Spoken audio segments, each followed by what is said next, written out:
Mga balitang pambansa. Inaalam pa ng Civil Aviation Authority of the Philippines o CAAP kung sino-sino ang sakay ng tatlong air assets na konektado kay Zaldico nang lumabas ito ng bansa.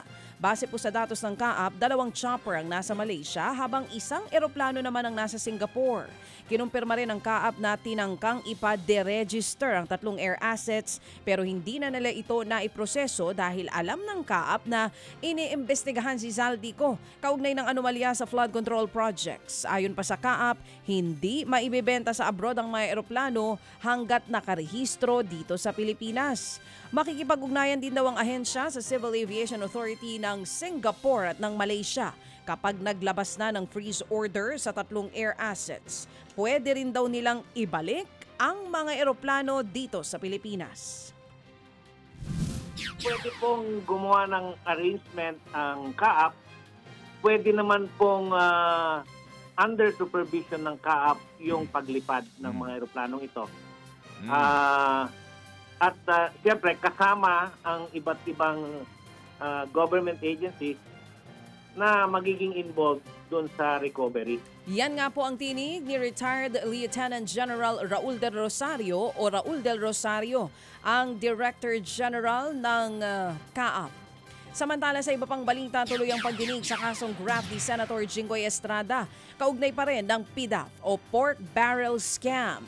Idininay ng Korte Suprema ang mga petisyon ng kampo ni Estrada. Ang giit ng Korte, maaaring ituloy ng Sandigan Bayan ang kasong graft kahit absuelto na si Estrada sa plunder case. Magkaiba raw kasi ang graft sa plunder. Inakusahan si Estrada ng katiwalian sa paglabag ng 255 million pesos na pondo mula sa kanyang PDAF na ipinadaan sa iba't ibang peking NGOs ng binansagang pork barrel queen na si Janet Lim Napoles. Wala pa namang tugon tungkol dyan si Estrada. Samantala, ikinatuwa ng ilang opisyal ang pagsasabatas ng total pogo ban sa Pilipinas. Ayon kay Senadora Risa Ontiveros, sa wakas daw ay maitatama na ang pagkakamali ng Duterte administration sa pagpapapasok ng industriya ng pogo sa bansa. True. Ngayon daw ay malinaw na ang mandato ng gobyerno ang hindi maging pugad ng krimen ng Pilipinas ng dahil sa pogo. Ang may akda ng panukala sa Kamara na si Congressman Benny Abante, ikinatuwa rin ang pagkakapasa ng batas. Tagumpay daw ito para sa mga Pilipino. Sa ilalim ng Anti-Pogo Act, bawal na ang lahat ng pogo sa bansa. Kanselado rin ang anumang work permit na mayroong kaugnayan dito. Mga kapatid, brothers and sisters, saan ka pa? Dito na tayo sa totoo. Dito na tayo sa True FM. Mga kapatid, mag-subscribe and follow po kayo sa social media accounts ng True Network PH. Yan po kami, hanapin nyo lang True Network PH, Facebook, Instagram, YouTube, TikTok, and podcast.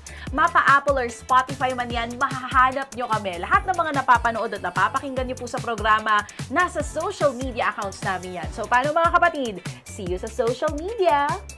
Ito tayo sa totoo, tunay at tapat.